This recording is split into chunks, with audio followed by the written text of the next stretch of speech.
Neexistuje slovenský gén a presne preto Slováci existujú. Ak ti to znie nelogicky, do 11 minút ti to bude dávať dokonalý zmysel. A neboj sa, toto video nie je proti nikomu, je o tom, ako funguje veda. Vítajte pri hlbokej analýze, ktorá rozoberá jeden z najčastejších a najkontroverznejších argumentov v diskusiách o národnej identite.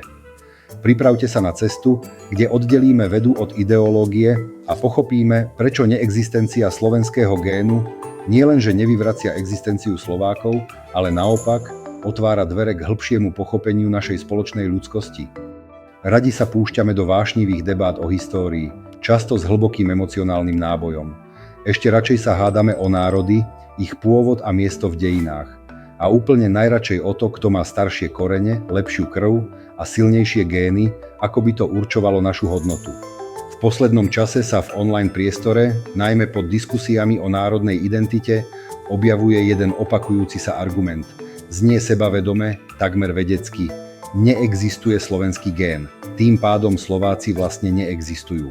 Tento výrok znie presvedčivo a autoritatívne, no zároveň je hlboko zavádzajúci. Predstavuje zjednodušenie komplexnej reality, ktoré vedie k nesprávnym záverom.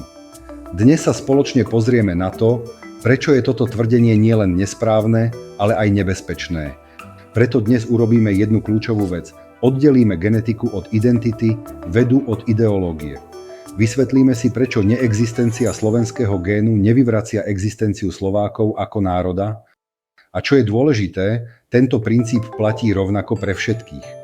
Platí pre Čechov, Maďarov, Nemcov, Poliakov, Francúzov, Talianov a akýkoľvek iný národ na svete. Žiadny národ nemá svoj vlastný unikátny gén. Začnime tým, na čom sa zhodujú všetci seriózni genetici a vedci zaoberajúci sa ľudskou populáciou. Je to základný pilier moderného chápania genetiky.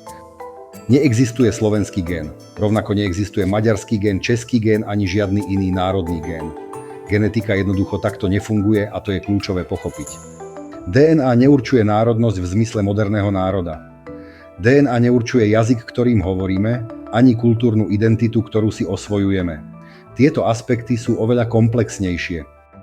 Genetika skúma populácie, ich migračné trasy a miešanie skupín v čase. Zameriava sa na hlboké historické procesy, ktoré prebiehali tisíce rokov. Nezaoberá sa národmi v dnešnom zmysle slova, ktoré sú relatívne mladými sociálnymi konštruktmi. Používať genetiku ako dôkaz neexistencie národa je preto kategóriová chyba. Je to podobné ako tvrdiť, že keď neexistuje francúzsky atóm, Francúzi neexistujú. Atómy sú základné stavebné prvky hmoty, nie národov. Národy sú spoločenské a kultúrne fenomény. Genetici pri štúdiu ľudských populácií pracujú s rôznymi markermi. Jedným z najznámejších sú haploskupiny, napríklad R1A, R1B, I2 a podobne. Tieto haploskupiny sú ako rodokmene našej DNA. Tieto haploskupiny sú extrémne staré, ich pôvod siaha tisíce až 10 000 rokov do minulosti. Vznikli dávno pred modernými národmi, v časoch, keď ľudia žili v malých kmeňových spoločenstvách. Sú rozšírené naprieč kontinentmi a ich distribúcia odráža dávne migrácie a osídľovanie Zeme. Napríklad haploskupina R1A je rozšírená u Slovákov, Poliakov, Rusov a Ukrajincov. Nájdeme ju však aj u časti Maďarov, Nemcov či Rakúšanov a dokonca aj v Indii. Z toho nevyplýva, že by všetci títo ľudia boli jeden národ. Znamená to len, že ľudské populácie sa v priebehu tisícročí neustále miešali a presúvali. Naša genetická mapa je svedectvom o tejto neustálej interakcii a pohybe. Haploskupiny nám hovoria o našich dávnych predkoch, o tom, odkiaľ prišli a akými cestami sa šírili. Nehovoria nám však nič o našej súčasnej národnej príslušnosti. Sú to markery hlbokej histórie, nie moderných identít. Ich prítomnosť v rôznych populáciách len potvrdzuje, že ľudstvo je jedna veľká, prepojená rodina. Toto je absolútne kľúčové pre pochopenie celej problematiky. Národ nie je biologická kategória. Národ nie je druh, poddruh ani rasa v biologickom zmysle. Národ je predovšetkým historická, jazyková, kultúrna a politická identita. Je to spoločenstvo ľudí, ktoré sa cíti byť spojené spoločnými dejinami, jazykom, tradíciami a často aj územím. Táto identita sa formuje postupne v konkrétnom priestore a v konkrétnom čase. Je výsledkom dlhého a komplexného procesu, nie okamžitého biologického vzniku. Moderné národy, Slováci, Maďari, Česi, Nemci nevznikli v stredoveku ako hotové nemenné balíčky. Ich formovanie je oveľa novší fenomén. Formovali sa najmä od 16. storočia s výrazným zrýchlením v 18. a 19. storočí. Tento proces zahŕňal jazykovú kodifikáciu, vznik národných elít, rozvoj moderného školstva a šírenie tlače. Tento vývoj nie je slabinou ani dôkazom umelosti národa, je to normálny európsky vývoj, ktorým prešli takmer všetky moderné národy. Národy sú predstavené spoločenstvá, ako ich nazval Benedict Anderson. Sú to spoločenstvá, ktoré existujú v mysliach svojich členov, spojené spoločným príbehom a symbolmi. Často počúvame argument, pred rokom 1500 neexistuje dokument, ktorý by hovoril o Slovákoch. Áno, to je pravda. A čo z toho? Tento argument je založený na anachronizme, teda na prenášaní moderných konceptov do minulosti, kde nemali svoje miesto. Je to ako očakávať, že stredoveký roľník bude mať občiansky preukaz. Pred rokom 1500 neexistovali ani moderní Maďari v dnešnom zmysle, ani moderní Nemci, ani moderní Taliani. Koncept národa, ako ho chápeme dnes, jednoducho neexistoval. V stredovekých prameňoch nenájdeme občianske preukazy, kolónku národnosť ani moderné sebaidentifikácie. Ľudia sa identifikovali inak. Nájdeme tam zmienky o jazyku, miestnych označeniach, napríklad ľudia z Moravy, sociálnych skupinách, šľachta, poddaní, náboženskej príslušnosti a regionálnych identitách. Očakávať Slováka v roku 1200 je rovnaká chyba, ako očakávať moderného Francúza v čase Karola Veľkého. Vtedy existovali Frankovia, Gáli, Rímania, ale nie Francúzi v dnešnom zmysle. To však neznamená, že medzi týmito skupinami a modernými národmi neexistuje žiadna súvislosť. Znamená to len, že identita sa vyvíja a mení v čase. História je dynamický proces, nie statický obraz. Pochopenie tohto vývoja je kľúčové pre objektívnu analýzu. Historici netvrdia, že Veľká Morava bola slovenský štát v modernom zmysle. Ani netvrdia, že knieža Pribina bol Slovák s pasom. Takéto tvrdenia by boli ahistorické a zavádzajúce. Hovoria však, že ide o historický kontext územia, kde žilo slovanské obyvateľstvo. Z tohto obyvateľstva sa o stáročia neskôr, vďaka komplexným procesom, formovala slovenská identita. To nie je privlastňovanie si histórie, ale pochopenie kontinuity osídlenia, jazyka a kultúry. Je to sledovanie vývoja od ranostredovekých slovanských kmeňov až po moderný slovenský národ.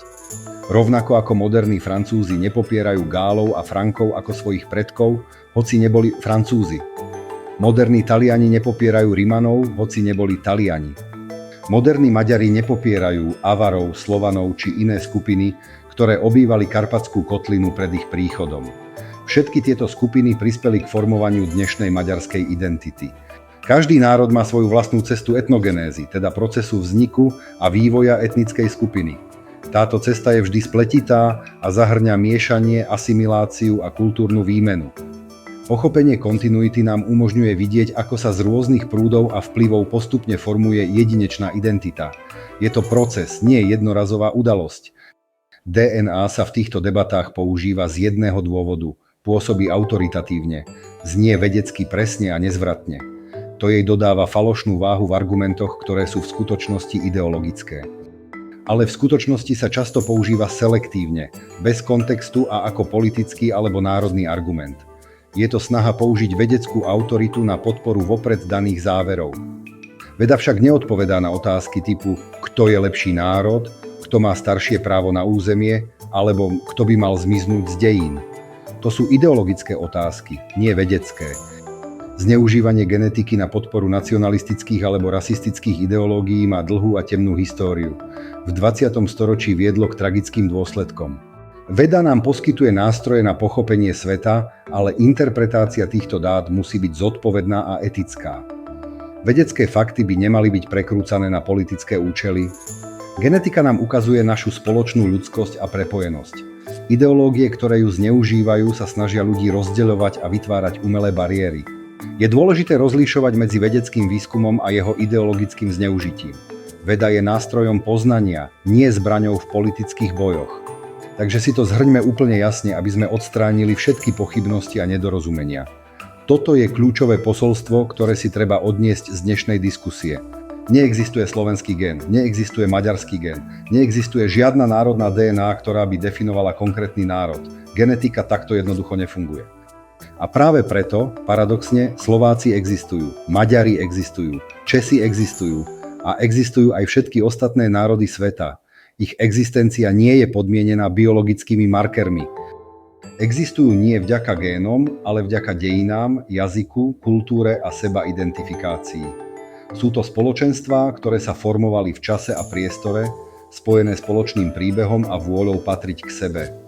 Genetika nás učí jednu dôležitú vec, že sme si biologicky oveľa bližší, než by sa niektorým ideológom páčilo. Naša DNA svedčí o našej spoločnej ľudskej ceste a prepojenosti. A história nás učí druhú, rovnako dôležitú vec, že identita nie je o krvi, ale o príbehu. Je to príbeh, ktorý si spoločnosť o sebe rozpráva, ktorý prijíma a ktorý ju definuje. Ak niekto potrebuje vymazať iných z dejín pomocou DNA, neobhajuje vedu. Obhajuje strach, predsudky a ideológiu, ktorá sa snaží rozdeliť ľudí na základe falošných kritérií. Pochopenie týchto rozdielov je kľúčové pre otvorenú a informovanú spoločnosť. Veda a história nám ponúkajú nástroje na pochopenie našej komplexnej reality, nie na jej zjednodušovanie pre ideologické účely. Ak sa vám toto analytické a vzdelávacie video páčilo a pomohlo vám lepšie pochopiť túto komplexnú tému, prosím, podporte našu prácu. Dajte odber nášmu kanálu, aby ste nezmeškali ďalšie hlboké analýzy. Napíšte komentár s vašimi myšlienkami a otázkami, pokojne nesúhlas, ale podložte to faktami a konštruktívnou argumentáciou. Vaša účasť obohacuje debatu. Vidíme sa na budúce. Čaute.